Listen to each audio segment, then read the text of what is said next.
It's time for our primetime spotlight, Simon. We know everyone's going to bet the Sunday night football game, the Monday night football games. They're the island games. They're the catnip. Even if we don't put them in the contest, they call out to all of us. You want to bet them. We want to help you. We're going to talk about them right now. Thursday night football, 8:15 p.m. Eastern on Amazon Prime. Philadelphia Eagles visiting the New York Football Giants. The number is 7.5. Seems like it's moving towards 7, but it's a slow roll. It's a lot of hesitancy. Two of the teams that gave up 14-point leads and lost. The Giants early, the Eagles late.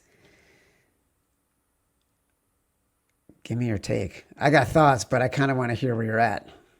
Yeah, I would say it's probably a Giants line. Probably just take the 7.5. I don't know how much I'll have invested in this game, but Eagles just something looks a little off, obviously, with their offense. And, these type of spreads, you need to be a functioning team, right? So could the Eagles absolutely smoke this Giants team by 30? Of course. They have way more talent across the board.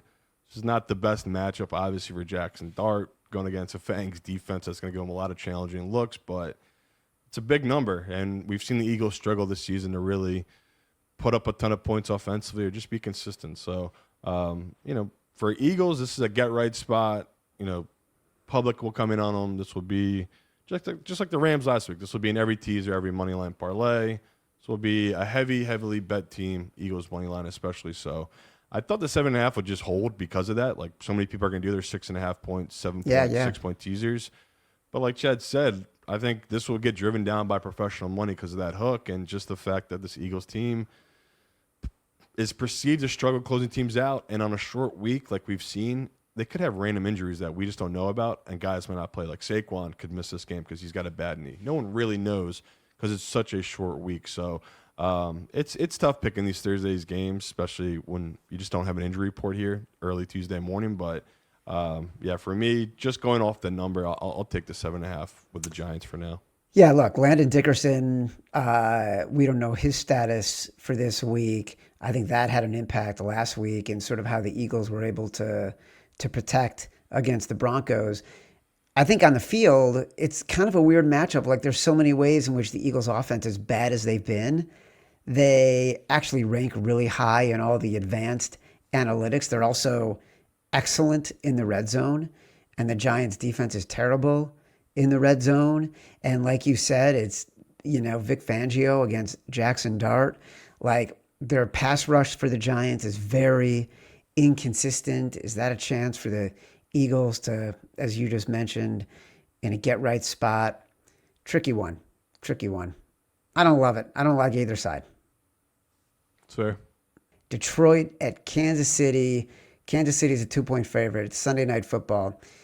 This number's moved from 1.5 to 2 since the Jags beat the Chiefs last night. Here's my honest question for you.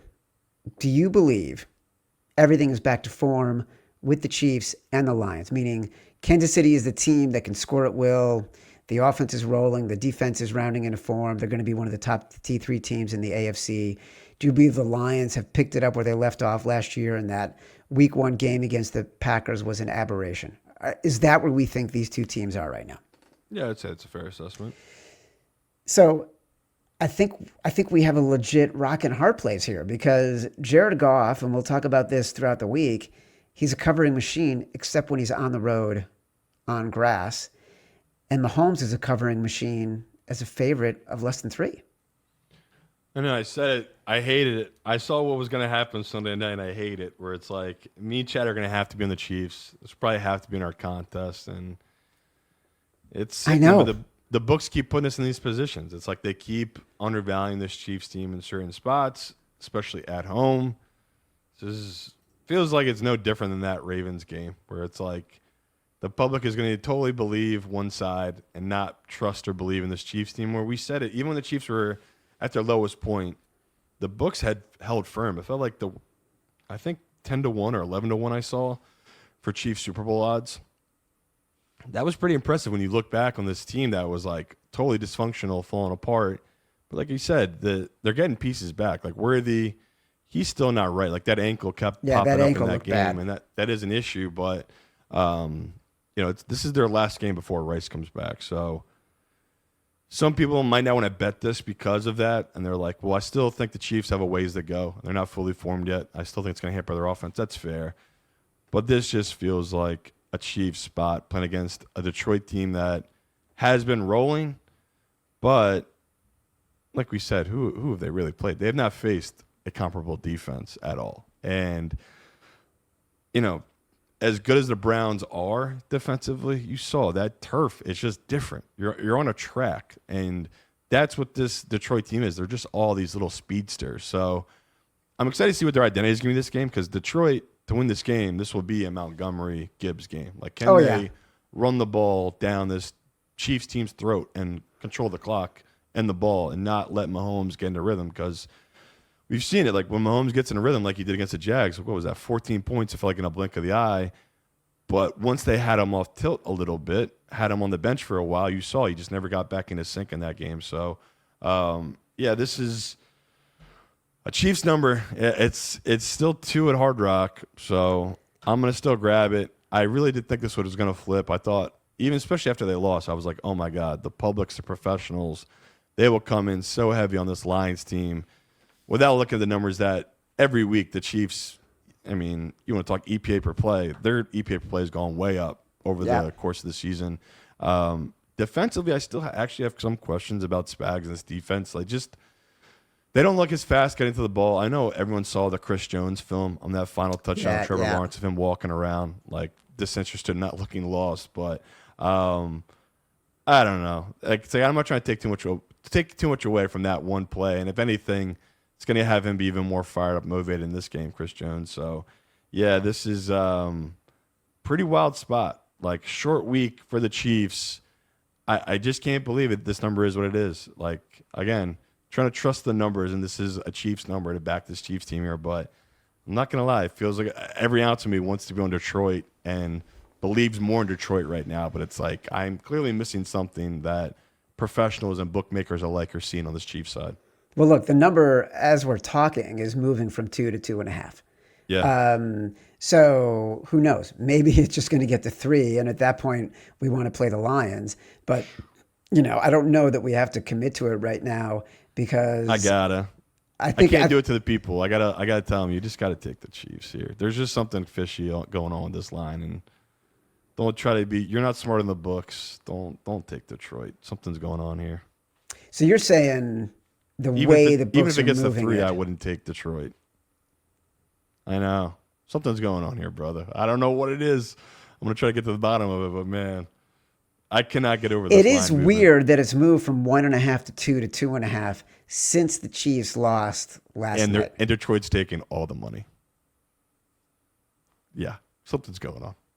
That makes no sense. It does, though. So that's what I'm going to try to find out. It's crazy.